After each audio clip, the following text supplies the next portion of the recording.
Doctor अनु Hindi classes में आप सभी का स्वागत है।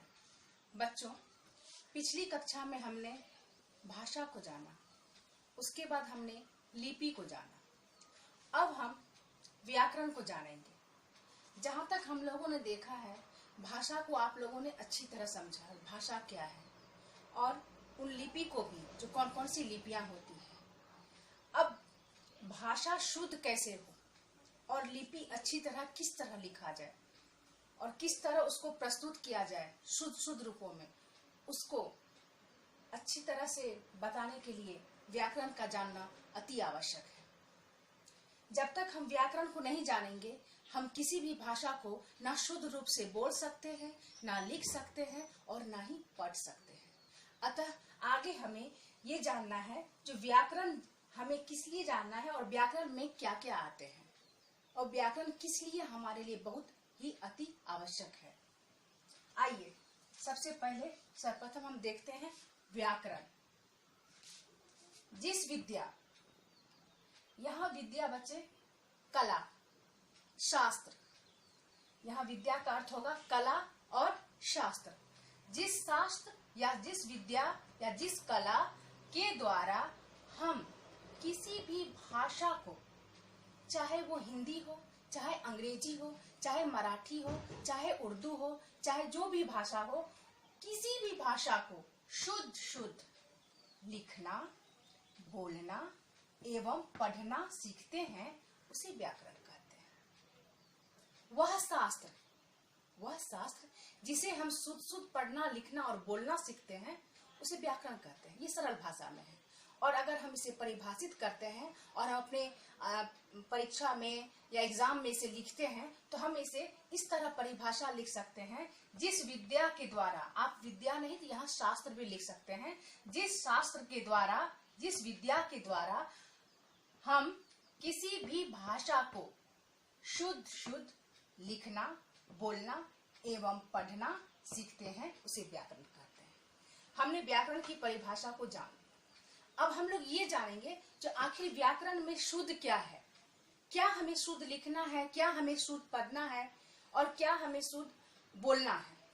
अब देखिए बच्चों, यहाँ हमने बोला शुद्ध, यहाँ उच्चारण हो रहा है, वर्णों का उच्चारण हो रहा है। किस चीज का उच्चारण हो रहा है? वर्ण का, अक्षर का, शुद्ध। ये कौन सा श है?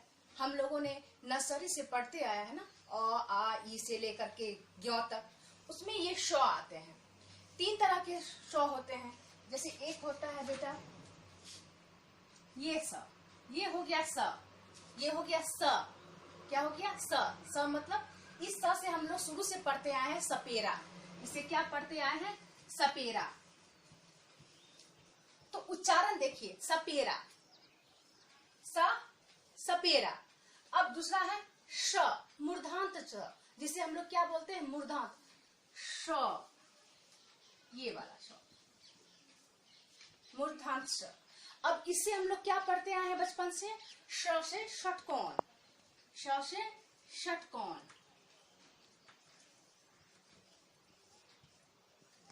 अब यहाँ उच्चारण देखिए बेटा, ये स सपेरा, श षटकोण, और फिर आएंगे तालव्य श। अब हम लोग इसे मूर्धांत श क्यों बोलते हैं, उसे तालव्य श क्यों बोलते हैं, वो हम लोग आगे कक्षा में हम आपको बताएंगे, जब हम लोग व्याकरण से आगे उनके खंडों में जाएंगे। तो सबसे पहले ये स सपेरा, श षटकोण। अब देखिए तालव्य श, इसे हम लोग क्या पढ़ते आए हैं? शलगम। यस, वेरी गुड, शलगम।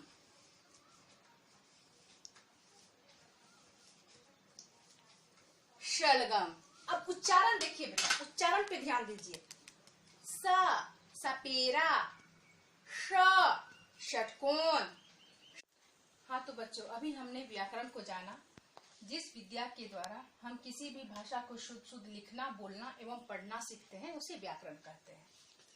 यहाँ देखिए बच्चों, मैंने उदाहरण में दिया है 3 श, दांत स, मूर्धांत श और तालव्य श। अब यहाँ पे हम इसका अंतर देखेंगे, जिसमें अंतर क्या है। दांत स से होता है सपेरा, ये हम लोग बचपन से पढ़ते आए हैं, स से सपेरा।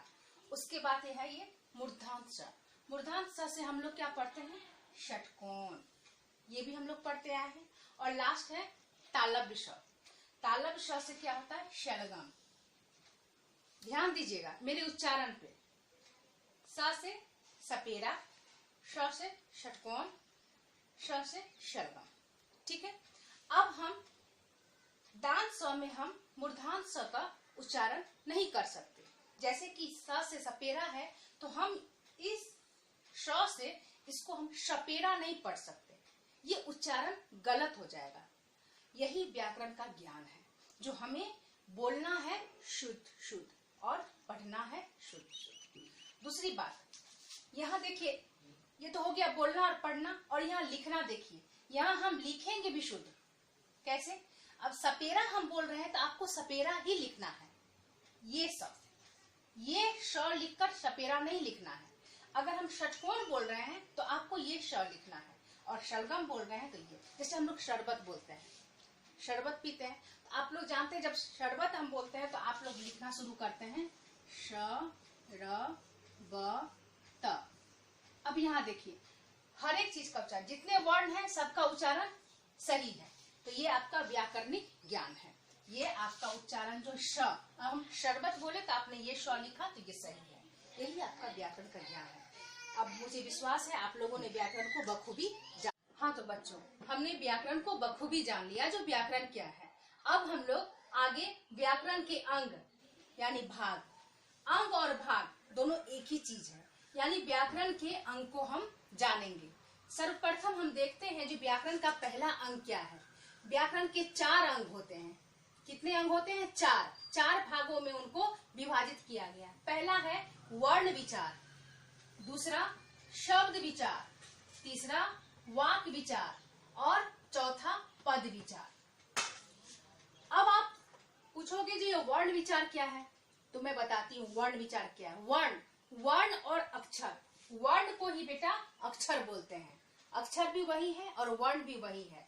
तो वह छोटी से छोटी इकाई, भाषा की वह छोटी से छोटी इकाई जिसका हम खंड या टुकड़े नहीं कर सकते, वो वर्ण होते हैं। ये हम आगे पढ़ेंगे, लेकिन पहले आपको बताते हैं ये वर्ण विचार में वर्ण वही है, भाषा की सबसे छोटी इकाई जिसको हम खंडित या उसको टुकड़े नहीं कर सकते, उसे वर्ण कहते हैं। और वर्ण में देखते हैं क्या आता है। वर्णों के प्रकार, वर्ण के कितने प्रकार होते हैं, उनके भेद, उच्चारण एवं उनके प्रयोग का अध्ययन किया जाता है। अब वर्ण का हम उच्चारण कैसे करते हैं, वर्ण तो हम समझ गए क्या है, वो आगे हम कक्षा में पढ़ेंगे जो क्या वर्ण है। वर्ण जैसे हो गया अ, क, च, ट, प, जो भी कवर्ग, पवर्ग, चवर्ग, टवर्ग जो भी है सारा वर्ण है। लेकिन वर्ण का उच्चारण किस तरह करना चाहिए, उनके भेद और उनके प्रकार, इन सभी का जो उनके प्रयोग का अध्ययन हम वर्ण विचार में करते हैं। दूसरा है बेटा शब्द विचार। हमने वर्ण विचार को जान लिया, उसमें क्या अध्ययन करना है। अब हम देखते हैं शब्द विचार, शब्दों की उत्पत्ति। सबसे पहले हम समझते हैं शब्द क्या है। वर्ण यानी अक्षर, तो वर्णों के सार्थक मेल को जब हम एक के साथ दूसरा और वर्ण मिलाएंगे, एक से अधिक वर्ण, तब शब्द बनेगा। वर्णों के सार्थक समूह को या मेल को हम शब्द कहते हैं। उस शब्द को हम शब्द विचार में हम पढ़ेंगे शब्दों की उत्पत्ति कहाँ से हुई। हम तो वर्ण जान गए, अब शब्दों की उत्पत्ति कहाँ से हुई, उनके बनावट और उनके भेदों के विषय में हम शब्द विचार में अध्ययन करेंगे। अब है वाक्य विचार। हमने वर्ण को जाना, शब्द को जाना, अब वाक्य कैसे बनते हैं हमने देखा। वर्णों के सार्थक समूह को शब्द कहते हैं। अब यहाँ वाक्य देखेंगे, शब्दों के सार्थक समूह को, सार्थक मतलब जिसका अर्थ निकले, निरर्थक ना हो, बिना अर्थ का ना हो, जिसका अर्थ निकले, समझे बेटा। तो शब्दों के सार्थक समूह को वाक्य कहते हैं। अब वाक्य विचार में हमें क्या अध्ययन करना है वो हम देखते हैं। उनमें हम वाक्यों के भेद, उनके कितने भेद होते हैं, उनकी रचना, वाक्य की रचना कैसे होती है, एवं उन विराम चिन्ह। वाक्य जब हम लिखते हैं, शब्द में विराम चिन्हों का उपयोग नहीं होता है, प्रयोग नहीं होता है, लेकिन जब हम वाक्य लिखते हैं तो वहां विराम चिन्हों की आवश्यकता पड़ती है। तो उन विराम चिन्हों को हमें लिखना पड़ता है, वो हम वाक्य विचार में देखेंगे। यानी वाक्यों के भेद, उनकी रचना एवं विराम चिन्हों के विषय में अध्ययन करना है वाक्य विचार में। अब लास्ट है चौथा, पद विचार।